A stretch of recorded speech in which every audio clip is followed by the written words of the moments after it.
Hi, ich bin Dominik von Dusu und ich möchte dir unser neuestes Feature vorstellen. Dusu hat nämlich jetzt auch ein komplettes virtuelles Klavier mit an Bord.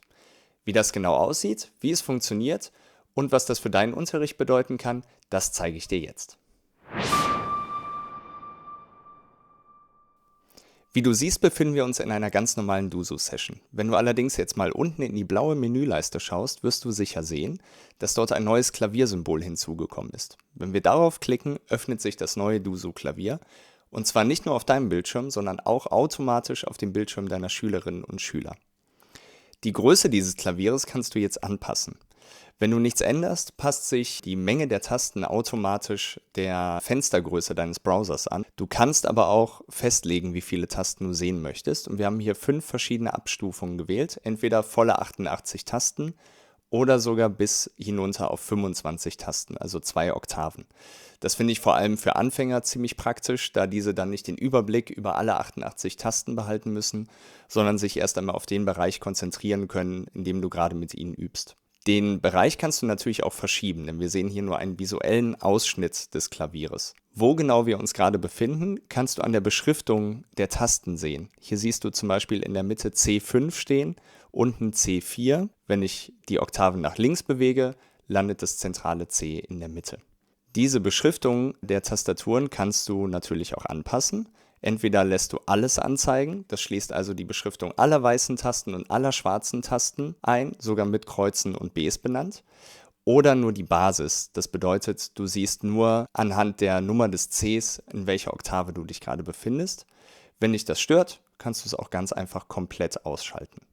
Zusätzlich hast du noch die Möglichkeit, die Tastaturkürzel aus- und einzuschalten. Das sind diese kleinen Buchstaben, die auf den Tasten liegen. Du kannst nämlich immer einen Ausschnitt von 2 Oktaven des Klaviers auch mit deiner Laptop-Tastatur spielen. Damit du siehst, welche Tasten zu den entsprechenden Tasten auf dem Klavier gehören, siehst du die Buchstaben dort drauf visualisiert. Wenn du das nicht möchtest, kannst du ganz einfach das Häkchen im Menü entfernen und diese Beschriftung verschwindet. Wir schalten jetzt mal zurück auf die volle 88-Tasten-Klaviatur, denn ich möchte dir jetzt das wirklich Coole an diesem Klavier zeigen. Und zwar können wir dieses Klavier nicht nur mit der Laptop-Tastatur spielen oder mit der Maus oder mit dem Touch-Display deines Tablets, sondern eben auch mit deinem echten E-Piano oder Keyboard oder beispielsweise mit einem Flügel oder Klavier mit Vario-Erweiterung, wodurch diese Instrumente MIDI-fähig werden.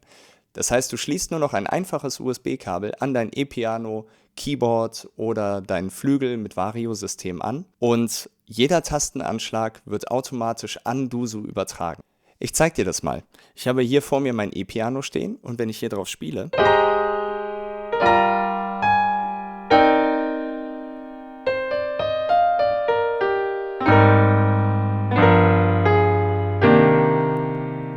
dann wirst du sehen, wie jeder einzelne Tastenanschlag visualisiert wird und auch der Klang kommt nicht aus meinem E-Piano, sondern wird direkt in Dusu erzeugt. Ich bräuchte also nicht mal ein E-Piano mit interner Klangerzeugung. Es könnte auch einfach eine gute Tastatur sein, die per USB ihre Informationen an den Computer weitergibt und dort wird der komplette Klang erzeugt und selbstverständlich auch an deine Schülerinnen und Schüler rübergesendet. Was ebenfalls an deine Schülerinnen und Schüler gesendet wird, ist der Tastenanschlag und die Visualisierung. Wie du siehst, wird hier jede Taste blau hinterlegt, die ich spiele. Je nach Anschlagstärke auch unterschiedlich dunkel. Also ganz hell, wenn ich leicht spiele. Und fast schon dunkelgrau, wenn ich sehr laut spiele.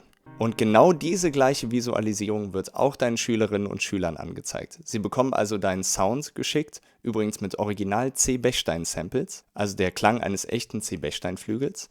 Und zusätzlich eine Visualisierung aller Tasten, die du spielst.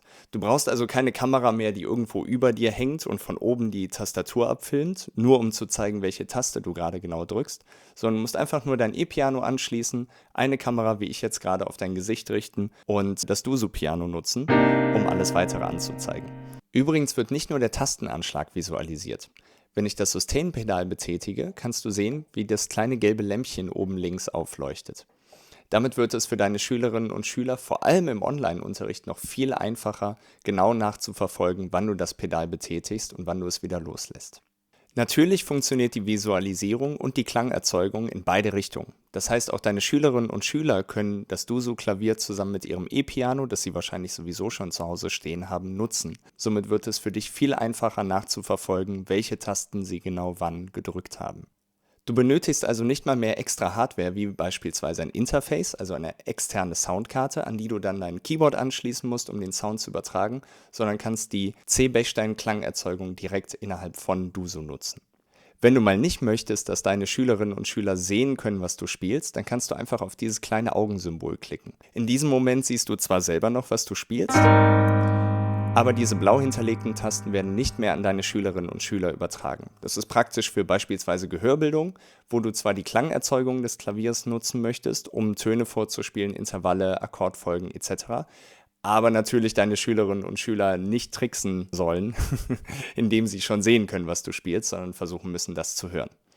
Andersrum kannst du auch zwar die Visualisierung einschalten, aber den Klang ausschalten. Dann sieht man noch, was du spielst, aber man hört es nicht mehr.